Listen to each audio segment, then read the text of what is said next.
Hello everyone, आज के इस वीडियो में हम क्लास 10 साइंस का चैप्टर नंबर 12 इलेक्ट्रिसिटी के कुछ और इम्पॉर्टेंट क्वेश्चंस को कवर करने वाले हैं। कुछ इम्पॉर्टेंट न्यूमेरिकल्स को लेंगे, ठीक है, कुछ इम्पॉर्टेंट रीजनिंग के क्वेश्चंस को कवर करेंगे। अगर आप सोच रहे हैं कि भाई यहाँ पर पार्ट 3 क्यों लिखा है, वो इसीलिए लिखा हुआ है क्योंकि इलेक्ट्रिसिटी के इम्पॉर्टेंट सब्जेक्टिव क्वेश्चंस को लेकर जो हमारी सीक्वेंस चल रही है वीडियोज़ की, उसमें पार्ट फर्स्ट में हमने 5 क्वेश्चंस को लिया था, फिर सेकेंड पार्ट में हमने फिर से 5 क्वेश्चन को लिया और आज की वीडियो पार्ट 3 है जिसमें भी हम 5 इंपॉर्टेंट क्वेश्चन को सेलेक्ट करके आपको समझाने वाले हैं।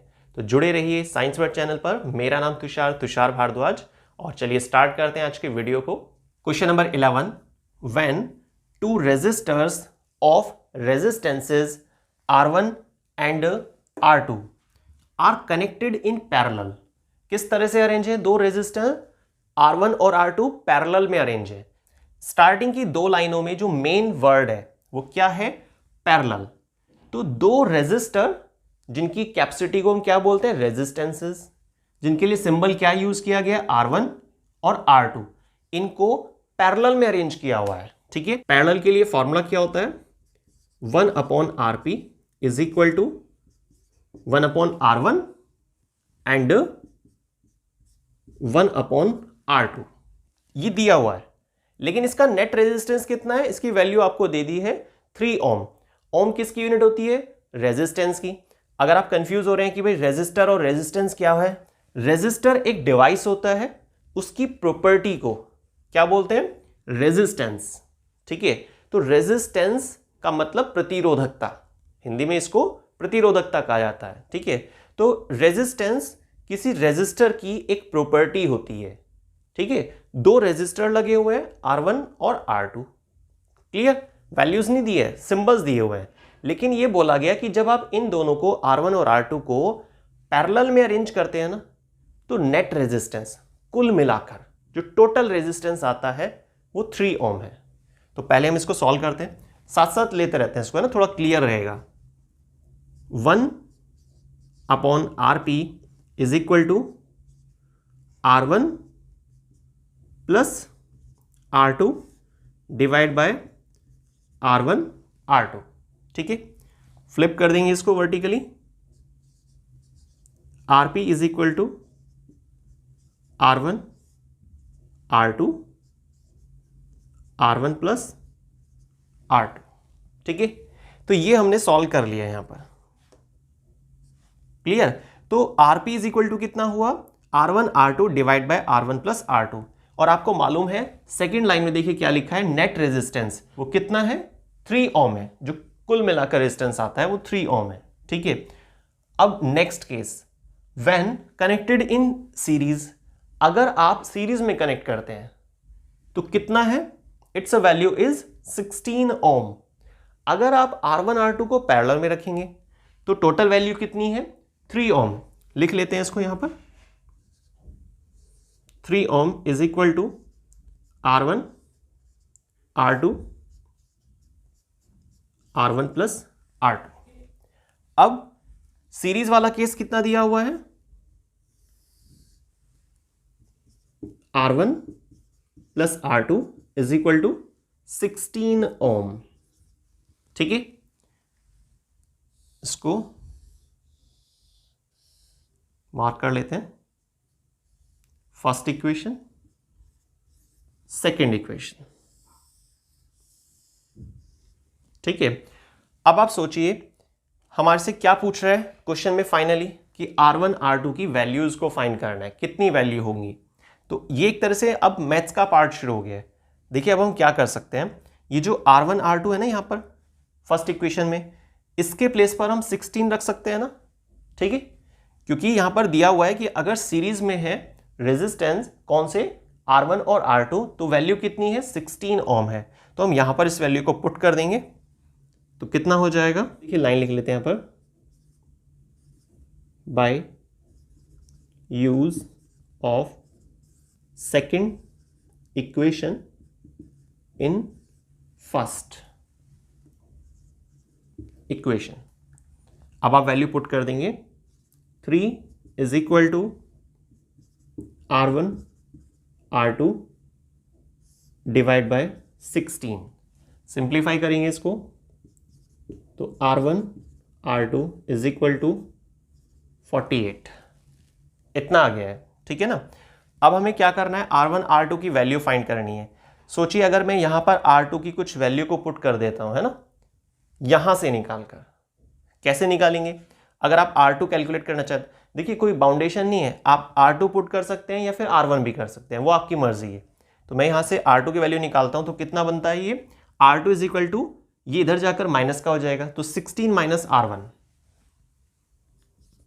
तो R1 मल्टीप्लाई में 16 minus R1 is equal to 48, ठीक है। अब हम इसको सिंप्लीफाई करेंगे। ये अब थोड़ा सा मैथ्स का आप मेथड यूज कर रहे हैं ना, ध्यान रखिएगा। साइंस का पार्ट तो जो टेक्निकल था वो हमारे पास यहाँ पर हो चुका है। अभी हम मैथ्स की ट्रिक्स यूज कर रहे हैं कि हम कैसे R1 R2 की वैल्यू को फाइंड कर सकते हैं। तो इसको सॉल्व कर देंगे, R1 अंदर जाएगा, मल्टीप्लाई करेगा दोनों के साथ, तो R1 16 माइनस R1 का स्क्वायर, है ना, इज इक्वल टू 48।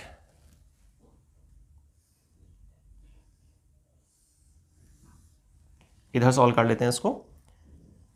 देखिए ये तो एक इक्वेशन बन गई है ना, हाँ ठीक है।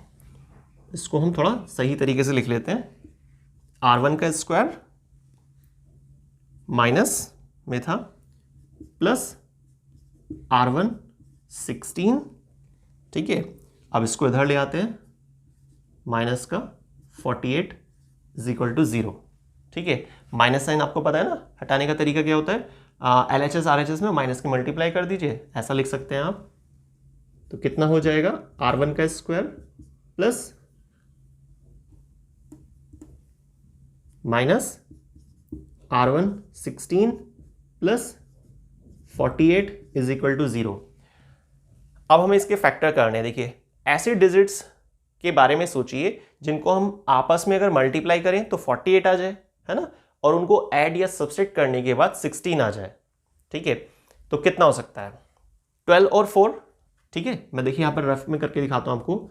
अगर हम 12 की मल्टीप्लाई करते हैं 4 से तो कितना आ जाएगा, 48, क्लियर। अब ये माइनस का हमारे पास है ना, तो दोनों चीज़ हमें कैसे लेनी होंगी, माइनस में।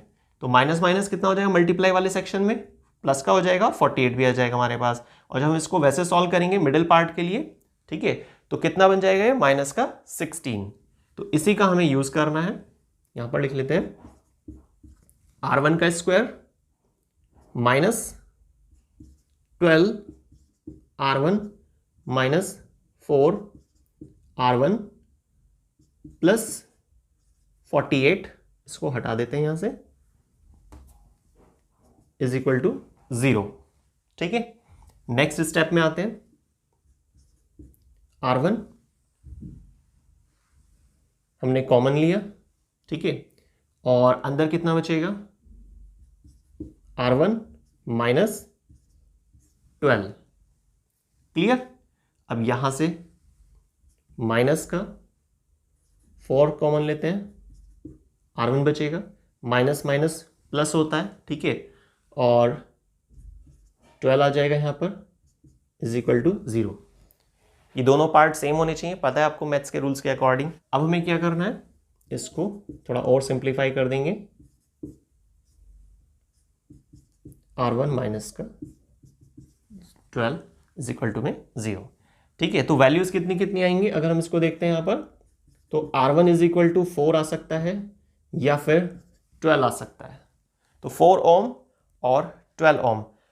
अगर आप R1 की वैल्यू 4 कंसिडर कर रहे हैं, ठीक है, तो अब आप इस इक्वेशन का इस्तेमाल करके R2 की वैल्यू भी निकाल सकते हैं, ठीक। देखिए मैं आपको यहां पर निकाल कर दिखाता हूं कि भाई अगर हमने R1 लिया है 4, ठीक, तो R1 की वैल्यू 4 रखी है यहाँ पर, तो 4 इधर जाएगा, कितना हो जाएगा माइनस में, तो 16 में से अगर 4 जाता है तो कितना बचेगा 12, तो R2 कितना होगा 12। लेकिन अगर मैं R1 की वैल्यू 12 कंसीडर कर लेता हूं, ठीक है, तो 12 उधर जाएगा, तो माइनस करेंगे हम, कितना आ जाएगा 16 माइनस 12 मतलब 4। तो यहां पर R2 की वैल्यू बनेगी 4, ठीक है। ये जितने भी रेजिस्टेंस निकले सभी की वैल्यूज के साथ आपको क्या करना है, यूनिट भी लगानी है ओम। तो यहां पर आपको ध्यान रखना है कि ओम जरूर लगा देना है। चलिए मैं भी लगा देता हूं यहां पर, ठीक है। जरूर नहीं हर स्टेप पर लगा के चलेंगे, आप लास्ट में लगा सकते हैं। तो ये हमारा आंसर आ गया है क्वेश्चन नंबर 11 के लिए, ठीक है। तो ऐसा बहुत ही रेयर होता है कि क्वेश्चन एज इट इज आपको क्वेश्चन पेपर में मिल जाए, ठीक है। पॉसिबिलिटी है, मिल भी सकता है, लेकिन देखिए सही चीज क्या है, आप जो भी क्वेश्चन की प्रैक्टिस करते हैं उसका मेथड समझ लेना है आपको, ठीक है। जब आप मेथड समझ लेंगे तो आपको क्वेश्चन थोड़ा सा डिजिट चेंज करके या हल्का फुल्का घुमा कर दिया जा रहा है तो बहुत आसानी से कर लेंगे। क्वेश्चन को रटना नहीं है, क्वेश्चन को समझ लेना है। क्लियर? अब स्टार्ट करते हैं नेक्स्ट क्वेश्चन, क्वेश्चन नंबर 12, ठीक है। तो देखते हैं नेक्स्ट क्वेश्चन। तो क्वेश्चन नंबर 12 में आपको दिया हुआ है एक सर्किट डायग्राम बना हुआ है। यहाँ पर सर्किट डायग्राम तो एग्जैक्ट नहीं कह सकते क्योंकि यहाँ पर बैटरी वगैरह नहीं है, पर फिर भी रफली कह देते हैं।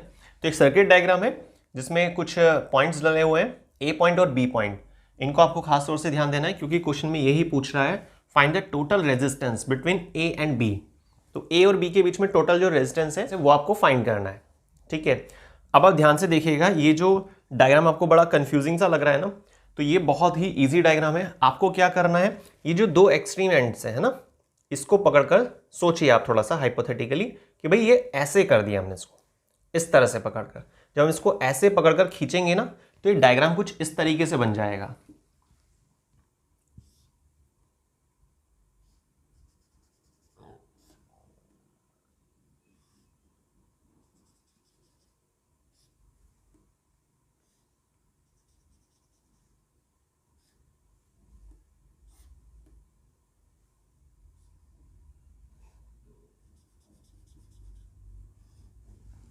ठीक है, तो ऐसे करने के बाद ये जो डायग्राम है, ये दो रेजिस्टेंस सीरीज में बन जाएंगे और ये दो रेजिस्टेंस सीरीज में बने हुए, तो अभी भी सीरीज में ही है ना। ये दोनों सीरीज में है और ये वाले दोनों सीरीज में है, लेकिन इसमें थोड़ा पता नहीं चल पा रहा है, ठीक है। तो देखिए ऐसे पकड़ के खींचा है ना हमने, तो ए पॉइंट आपका आ गया यहां पर और बी पॉइंट यहां पर। बी के पास में क्या है, सी, ये सी पॉइंट, ठीक। और ए के पास में क्या है, ई पॉइंट, क्लियर। और ई से लेकर जो डी है पॉइंट, इसके बीच में 4 ओम और डी और सी के बीच में 8 ओम रेजिस्टेंस। इसी तरीके से ई और एफ के बीच में कितना है, 4 ओम और यहां पर 8 ओम। तो इस डायग्राम को हमने इसमें चेंज कर लिया, क्लियर। अब इसको लेकर हम चलते हैं और सॉल्व कर लेते हैं। तो 8 और 4 आपका 12 हो जाएगा। कितना हो गया है, 12। तो यहां पर नेक्स्ट वाला जो है वो भी 12 होगा। अब इसको सॉल्व कर देते हैं, एलसीएम ले लीजिए, इजी है, 1 + 1, ठीक है। तो 2/12 मतलब 1/6। तो RP = कितना आ जाएगा आपके पास, 6 ओम। बस ये RP क्या टोटल रेजिस्टेंस है ना। पर पहले सीरीज वाले को सॉल्व करेंगे, उसके बाद जो फाइनल आंसर आएगा वो नीचे वाले फाइनल आंसर के साथ उसको हम पैरेलल में अरेंज करके और सिंप्लीफाई कर देंगे। पैरेलल वाला जो फार्मूला होता है ना रेजिस्टर्स का, उसके अकॉर्डिंग, क्लियर। तो 6 ओम हमारे पास यहाँ पर आंसर आ गया है। अब स्टार्ट करते हैं नेक्स्ट क्वेश्चन, क्वेश्चन नंबर 13। और हाँ, एक और खास बात, अगर आपको वीडियो बहुत पसंद आती है तो प्लीज़ चैनल को सब्सक्राइब करना मत भूलिएगा, लाइक शेयर और कमेंट भी कीजिए, ठीक है। चलिए स्टार्ट करते हैं नेक्स्ट क्वेश्चन। तो यहां पर देखिए क्वेश्चन में क्या दिया है, सबसे पहले हम इसको क्लियर कर लेते हैं। कोई लैंप है, 12 वाट का लैंप है, ठीक है। 6 वोल्ट सप्लाई पे वो ऑपरेट होता है, लेकिन वो जिस सर्किट में कनेक्ट है ना, तो कितने सप्लाई दे रहा है वो सर्किट, 12 वोल्ट की सप्लाई आ रही है उस सर्किट से, है ना। सीरीज में कनेक्ट कर दिया हमने, ठीक। अब आगे पूछ क्या रहा है आपसे, calculate the value of resistance. R की वैल्यू हमें फाइंड करनी है, रेजिस्टेंस फाइंड करना है for the proper working of lamp. आपको मालूम है कि अगर कोई लैंप, ठीक है, अपने इलेक्ट्रिसिटी चैप्टर बिल्कुल अच्छे से क्लियर किया हुआ है तो आप इस बात को बहुत अच्छे से समझ सकते हैं और इसकी क्वेश्चन की इंपॉर्टेंस भी समझ सकते हैं। कोई लैंप है या कोई भी XYZ चीज है, लैंप मान लेते हैं क्योंकि यहां पर लैंप ही लिखा हुआ है। तो कोई लैंप जिसका वाटेज कितना है, 12 वाट का लैंप है, 6 वोल्ट सप्लाई पे वो ऑपरेट हो सकता है, लेकिन जो सोर्स है ना, जो सोर्स है, तो एक तरह से सर्किट का जो पोटेंशियल है वो कितना है, 12 वोल्ट है। और जबकि ये बल्ब जो लैंप यहां पर जिक्र किया जा रहा है वो 6 वोल्ट सप्लाई पे काम करता है, तो 12 वोल्ट सप्लाई तो बहुत ज्यादा है, जबकि ये ऑपरेट कितने पर हो सकता है, 6 वोल्ट सप्लाई पर। तो ये बहुत कंफ्यूजन, तो फिर बल्ब कैसे जलेगा, लैंप कैसे ऑपरेट हो पाएगा। यही क्वेश्चन में पूछा जा रहा है आपसे कि calculate the value of resistance. आप रेजिस्टेंस की वैल्यू कैलकुलेट कीजिए जिससे कि आपका लैंप अच्छे से काम कर सके, खराब ना हो। और देखिए लास्ट में क्या पूछा जा रहा है, what is the current flow through the circuit. तो सर्किट से कितना करंट फ्लो हो रहा है ना, और उसके पास कितना करंट पहुंचना चाहिए। भाई मान लीजिए कि ज्यादा वैल्यू का करंट आ रहा है और कोई अप्लायंस लगा हुआ है, अप्लायंस मतलब कि लैंप हो, गीजर, एसी, कुछ भी चीज जो लगी हुई है ना सर्किट के अंदर, तो अगर ज्यादा वैल्यू का करंट आता है और उस डिवाइस को कम वैल्यू का करंट चाहिए, तो अपने आप तो कम नहीं हो पाएगा। किसके जरिए कम होता है, रेजिस्टेंस के जरिए कम होता है। ठीक है, तो कितना रेजिस्टेंस, कितना करंट कम होना चाहिए, कितना स्टार्टिंग में आ रहा है, ये बहुत सारी चीजें हैं जो हम इस क्वेश्चन के जरिए समझ सकते हैं। इसीलिए मेरे हिसाब से आज की वीडियो का बेस्ट क्वेश्चन है जो आप क्वेश्चन नंबर 13 पर समझने वाले हैं। ठीक है, तो स्टार्ट करते हैं क्वेश्चन नंबर 13 को, और एक लाइक करना मत भूलिएगा। ठीक है, चलिए अब देखिए सबसे पहले पार्ट में हम क्या करेंगे इस क्वेश्चन के अंदर, जो लैंप है ना, लैंप का रेजिस्टेंस फाइंड करेंगे, क्योंकि इस पूरे सर्किट में दो तरह के रेजिस्टेंस का जिक्र होगा। एक तो लैंप का अपना रेजिस्टेंस, ठीक है, जो उसकी अपनी एक प्रतिरोधकता है जो करंट के फ्लो को अपोज करती है। दूसरा जो रेजिस्टेंस होगा इस सर्किट का।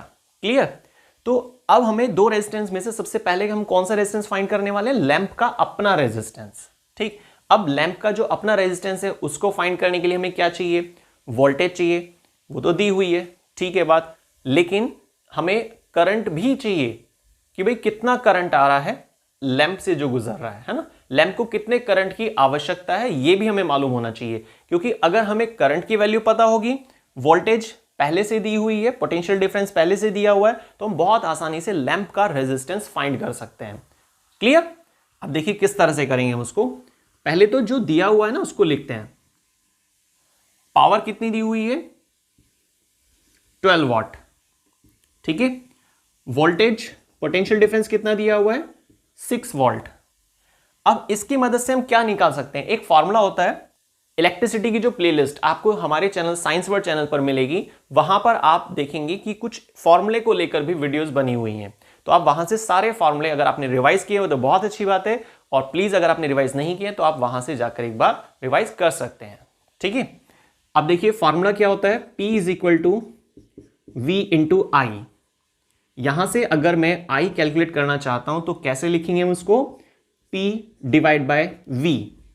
P कितना दिया हुआ है 12, V कितना दिया हुआ है 6, तो आंसर कितना आएगा 2 एम्पियर। क्लियर, तो ये जो 2 एम्पियर का करंट है ये आवश्यकता है इस लैंप की। तो सीधी सी बात, बिल्कुल शॉर्ट में क्लियर कट लाइन, इस लैंप को 2 एम्पियर का करंट चाहिए। अगर आप चाहते हैं कि ये लैंप अच्छे से ऑपरेट हो सके, है ना, प्रॉपर वर्किंग कर सके, तो इसके लिए कितना करंट की नीड है, 2 एम्पियर के करंट की नीड है।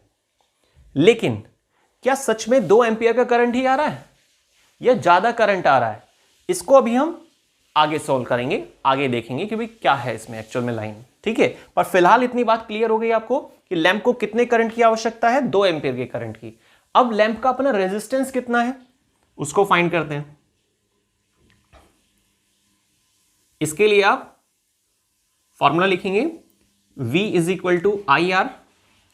यहां से आपको अगर R कैलकुलेट करना है तो क्या हो जाएगा, ये V अपॉन में I।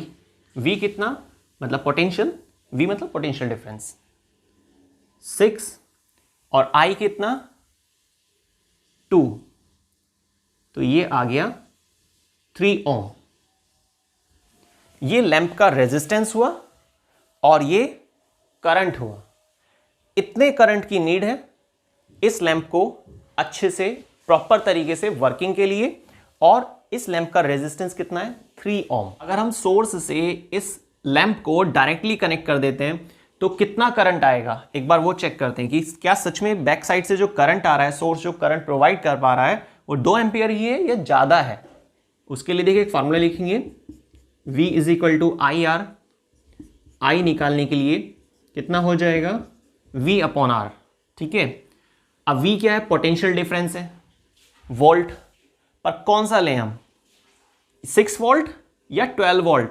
आपको पता है ना बैटरी कितने वोल्ट की है, 12 वोल्ट की है, या जो सोर्स है वो 12 वोल्ट सप्लाई ये दे रहा है। ठीक है, तो यहां पर हम 6 नहीं लिखेंगे, ये बात आपको ध्यान रखनी है। कितना लिखेंगे, 12। और रेजिस्टेंस कितना निकाला था हमने अभी, 3, तो कितना आ जाएगा, 4 एम्पियर। ये हो गया डेंजर। डेंजर क्यों हो गया भाई, तो देखिए 4 एम्पियर का करंट आ रहा है यहां पर, कितने की नीड है, 2 एम्पियर का करंट। पर 4 एम्पियर के करंट को हम 2 एम्पियर के करंट में कैसे, डायरेक्ट हाथ लगा के थोड़ी ना खड़े हो सकते हैं सर्किट में कि भाई 4 एम्पियर करंट आ रहा है, नहीं नहीं, हमारा जो लैंप है उसको तो 2 एम्पियर चाहिए, तो इसमें से 2 एम्पियर निकाल के आगे भेज देंगे, लैंप अच्छे से काम करेगा। ऐसा नहीं हो सकता। यहां पर जो इस प्लेस पर, इस पॉइंट पर जो चीज काम आएगी वो है रेजिस्टेंस। लेकिन रेजिस्टेंस कितना है लैंप का अपना, 3 ओम रेजिस्टेंस है। ये हमने फाइंड करा था यहां पर कि लैंप का अपना रेजिस्टेंस। ठीक है, लिख लेते हैं इसको यहां पर, रेजिस्टेंस ऑफ लैंप। ठीक है, ये हमने यहां पर फाइंड कर लिया था। तो कितना रेजिस्टेंस चाहिए हमें जिससे कि प्रॉपर तरीके से लैंप काम कर सके, तो अब हमें वो रेजिस्टेंस फाइंड करना है। ठीक है, अब कैसे हम उसको फाइंड कर सकते हैं, क्योंकि जब हम उसको फाइंड कर लेंगे वो टोटल रेजिस्टेंस हमारे पास आ जाएगा, तभी तो हम कह सकते हैं कि हाँ भाई 4 एम्पियर वाला करंट 2 एम्पियर में कन्वर्ट हो सकता है। ठीक है, उसकी मदद से करंट को रेगुलेट कौन करेगा, रेजिस्टेंस ही करेगा। रेजिस्टेंस और करंट में इनवर्सली प्रोपोर्शनल रिलेशन होता है ना, ये बात आपको ध्यान रखनी है। तो अब देखिए यहां पर हम स्टार्ट करते हैं, फिर से एक बार फॉर्मूला यूज करेंगे, V is equal to I R. V कितना है हमारे पास, 12 वोल्ट, करंट कितना है, 2 एम्पियर। ये जो रेजिस्टेंस है ना, ये जो रेजिस्टेंस है, ये टोटल रेजिस्टेंस मानिए आप इसको, किसके इक्वल रहेगा, R प्लस स्मॉल आर। ठीक है, R प्लस स्मॉल आर। हमने R तो यहां पर कैलकुलेट कर लिया था। ठीक, स्मॉल आर अभी हमारा रह रहा है, R के प्लेस पर इतना रखेंगे, तो 12 इज इक्वल टू 2, और R कितना आया था हमारा, 3 था। ठीक है, इसको सॉल्व कर लेते हैं यहां पर। ठीक है, आप बाद में इसको वीडियो को पॉज करना है या स्क्रीनशॉट ले लेना और ध्यान से रजिस्टर में नोट कर लेना, बहुत बढ़िया क्वेश्चन है ये। और आप कमेंट करके जरूर बताइए कि क्या आपको ये क्वेश्चन दमदार लगा या ठीक है। 2 3 जा 6, 2R और 12 माइनस 6 डायरेक्ट लिख लेते हैं, 6 आ जाएगा और प्लस का साइन हटा देते हैं और यहां बचेगा 2R, तो R इज इक्वल टू 3। तो देखिए यहां पर अब ये चीज क्लियर हो गई होगी आपको कि 3 ओम रेजिस्टेंस की हमें और नीड होगी। लैंप का अपना रेजिस्टेंस कितना आ चुका है, 3 ओम आ चुका है, लेकिन 3 ओम हमें रेजिस्टेंस की और नीड है, तब जाकर हम 4 एम्पियर का जो करंट आ रहा है उसको हम 2 एम्पियर के करंट में चेंज कर पाएंगे और हमारा जो लैंप है वो प्रॉपर वर्किंग कर पाएगा। ठीक है, अब स्टार्ट करते हैं next question, question number 14। Next question, question number 14 में आपको एक टॉर्च बल्ब दिया हुआ है जिसके लिए 2 वैल्यू गिवन है। एक तो करंट दिया हुआ है लेकिन मिली एम्पियर में करंट है ना, तो मिली को यहां से चेंज करना पड़ेगा। लेकिन ये जो दूसरी वैल्यू है ये ठीक है, 2.5 वोल्ट। तो जो सबसे पहले दिया हुआ है उसको हम नोट करेंगे, V इज इक्वल टू में 2.5 वोल्ट, ये ठीक है, इसको चेंज करने की कोई जरूरत नहीं है। और करंट दिया हुआ है 750 मिली एम्पियर, तो मिली को अगर आप यहां से हटाते हैं तो कितना आ जाएगा, 10 की पावर माइनस का 3 एम्पियर। ठीक, अब हमें क्या क्या फाइंड करना है, फर्स्ट पार्ट पावर फाइंड करनी है। पावर के लिए क्या सिंबल यूज किया जाता है, P, और फॉर्मूला क्या होता है, फॉर्मूले तो वैसे बहुत सारे हैं पावर को फाइंड करने के लिए, लेकिन सबसे इजी और इस क्वेश्चन के अकॉर्डिंग वो फॉर्मूला क्या है, V इंटू आई। V मतलब पोटेंशियल डिफरेंस, I मतलब करंट। पोटेंशियल डिफरेंस की SI यूनिट क्या होनी चाहिए, वोल्ट होनी चाहिए, और करंट की SI यूनिट क्या होनी चाहिए, एम्पियर। ठीक है, अगर ये दोनों चीजें हैं तो आप किसी भी क्वेश्चन में पावर को आसानी से कैलकुलेट कर सकते हैं। तो हमें क्या करना है अब इसमें, हमने चेंज पहले ही कर दिया है क्योंकि करंट हमेशा कैसा होना चाहिए, एम्पियर में, मिली एम्पियर में नहीं होना चाहिए, तो उसको आप शिफ्ट कर देंगे, चेंज कर देंगे। और कैसे चेंज करते हैं मिली एम्पियर को एम्पियर में, 10 की पावर -3 से मल्टीप्लाई करते हैं या फिर 1000 से डिवाइड करते हैं, ठीक है, 1000 से भाग कर देते हैं। अब वैल्यू पुट करते हैं इसमें, 2.5 मल्टीप्लाई में 750, 10 की पावर -3, इसको सॉल्व करते हैं, डेसिमल को हटाएंगे, 10 आएगा, इस 10 से इस 0 को हटा देंगे और ठीक है, बस और तो कुछ नहीं कट रहा है यहाँ पे, बस अब मल्टीप्लाई करना है, 1875। अब ये -3 है ना, अगर आप -3 को यूज़ करेंगे तो राइट से लेफ्ट की तरफ आ जाते हैं ना, तो ये कितना आ जाएगा आंसर हमारा 1.875। ये पावर आई है ना, तो पावर की यूनिट क्या होती है, SI यूनिट वाट। तो हमारा आंसर आया फर्स्ट पार्ट का 1.875 वाट। अब आते हैं सेकंड पार्ट की तरफ। सेकंड पार्ट में हमारे से पूछा जा रहा है कि भाई बल्ब का रेजिस्टेंस बताओ।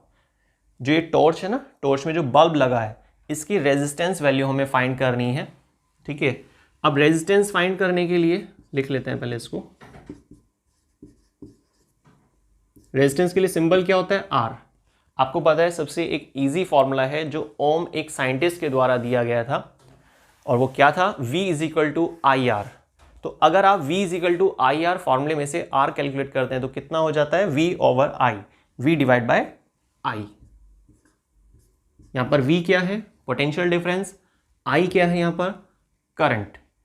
तो सोचिए जरा, करंट दिया हुआ है बिल्कुल, 750 मल्टीप्लाई 10 की पावर -3, ये करंट के प्लेस पर हम रखने वाले हैं यहाँ पे। और पोटेंशियल कितना है यहाँ पे, 2.5 वोल्ट। तो V के प्लेस पर 2.5 और I के प्लेस पर कितना आ जाएगा, 750 और 10 की पावर -3 है ना, इसको ऊपर ले जाते हैं, प्लस का 3 हो गया, ठीक। अब देखिए पॉइंट हटाएंगे हम, डेसिमल हटाएंगे तो 0 आ जाएगा। अब हमें इसे सॉल्व करना है तो 25 से सीधा कट जाएगा ये, 25 3 75 होता ही है, तो नीचे 300 आ गया है।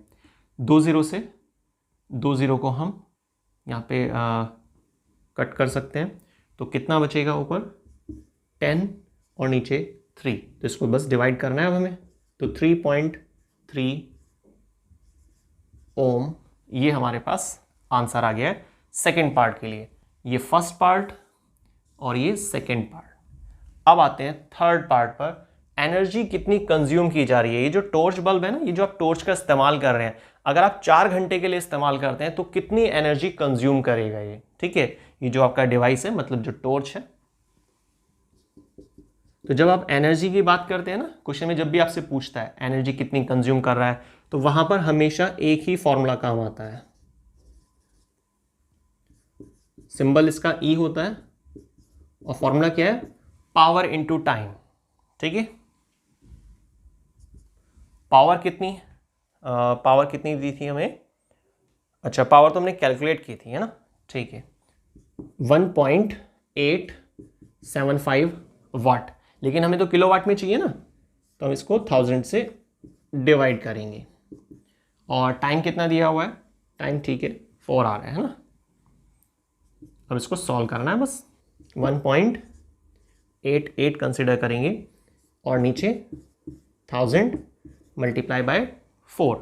अब हम इसके मल्टीप्लाई करते हैं सबसे पहले, 4 8 जा 32, 3 आ गया यहाँ पर, 4 8 जा 32 और फिर से 3 है तो उसको ऐड कर देंगे, 5 हो जाएगा, 3 यहाँ पर आ गया है तो 4 1 जा 4 और 3 7, ठीक है।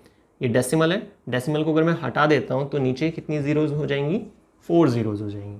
फिर आप इसको अप्लाई कर देना, 0.0752 kWh, ये हमारा आंसर आ जाएगा। तो ये फाइनली हमने तीनों पार्ट कैलकुलेट कर लिए हैं। अब स्टार्ट करते हैं नेक्स्ट क्वेश्चन, और आज की वीडियो का लास्ट क्वेश्चन, क्वेश्चन नंबर 15। देखिए 15 क्वेश्चन में आपसे पूछा जा रहा है कि भाई 100 जूल मतलब 100 joule of heat are produced each second, हर एक सेकेंड 100 जूल ऑफ हीट को प्रोड्यूस किया जा रहा है हर एक सेकेंड। मतलब टाइम कितना दिया हुआ है, नोट कर लेते हैं इसको साथ साथ। Time is equal to 1 second दिया हुआ है और हीट कितनी दी हुई है 100 जूल। दो चीज़ें तो हमें पहले ही पता चल गई हैं, ठीक है। 4 ओम रेजिस्टेंस, तो 4 ओम रेजिस्टेंस के ज़रिए करीब हर 1 सेकेंड में 100 जूल हीट को प्रोड्यूस किया जा रहा है। तो ऐसे केस में फाइंड करना है हमें, या इन चीज़ों की मदद से हमें बताना है कि पोटेंशियल डिफरेंस कितना होगा अक्रॉस द रेजिस्टर। तो ऐसे केस में आपको पोटेंशियल डिफरेंस फाइंड करके देना होगा, ठीक है। कैसे फाइंड करते हैं, क्या उसका तरीका है, क्या सिंगल फार्मूले के जरिए हम इसको सॉल्व कर सकते हैं या नहीं, या किसी 2 फार्मूले का हमें इस्तेमाल करना पड़ेगा इस न्यूमेरिकल को सॉल्व करने के लिए। तो देखते हैं एक बार, पहले नोट करेंगे सारी चीज़ों को। R इज इक्वल टू में 4 ओम और फाइंड क्या करना है, पोटेंशियल डिफरेंस। तो ये आपका क्वेश्चन मार्क मतलब हमें फाइंड करना है, ठीक है। अब देखिए जनरली क्या होता है ना कि हम कोई फार्मूला यूज़ करते हैं, मान लीजिए फार्मूले में 4 चीज़ें, 3 आपको दी हुई हैं, तो आप चौथी चीज़ फाइंड कर लेते हैं, आराम से हो जाता है काम। लेकिन कुछ क्वेश्चन ऐसे होते हैं जिसमें फर्स्ट केस के जरिए हमें कुछ चीज़ निकालनी होती है, फिर उस चीज़ का इस्तेमाल करके हम सेकंड किसी दूसरे फार्मूले का इस्तेमाल करते हैं, तब जाके हम अपने क्वेश्चन के टारगेट तक पहुंच पाते हैं। और यही यहां पर होने वाला है। देखिए कैसे, H is equal to I square RT, heating effect of current, Joule's law of heating, है ना, ये फॉर्मूला है। इस फॉर्मूले में क्या क्या चीज मालूम है जरा चेक करते हैं एक बार। 100 जूल, ठीक है, हीट मालूम है, और हर 1 सेकेंड मतलब टाइम मालूम है, ठीक है, क्लियर, और रेजिस्टेंस भी दिया हुआ, तो यहां से हमें I मिल सकता है। तो I इज इक्वल टू कितना हो जाएगा, फॉर्मूले को मॉडिफाई करना पड़ेगा ना, स्क्वायर है यहां पर, तो H डिवाइड बाय R और यहां पर T। लेकिन अगर हम इस स्क्वायर को हटा देते हैं तो ये रूट का साइन आ जाएगा ना। सॉल्व करते हैं इसको। हीट कितनी है 100 जूल, रेजिस्टेंस कितना था 4 ओम, और टाइम 1 सेकेंड, ठीक है। इलेक्ट्रिकल एनर्जी जब फाइंड करते हैं तो टाइम आवर्स में होना चाहिए, बाकी सब जगह टाइम की ऐसा यूनिट सेकेंड ही चलती है, यहां पर सेकेंड यूज करना है, चेंज नहीं करना आप इसको।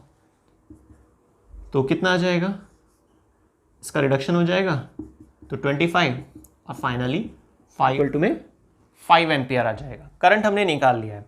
अब आपको मालूम है कि एक और फॉर्मूला होता है जो ओम साइंटिस्ट के जरिए दिया गया, बहुत बढ़िया नाम है ना, जितनी बार लेंगे उतना अच्छा ही रहेगा, ठीक है।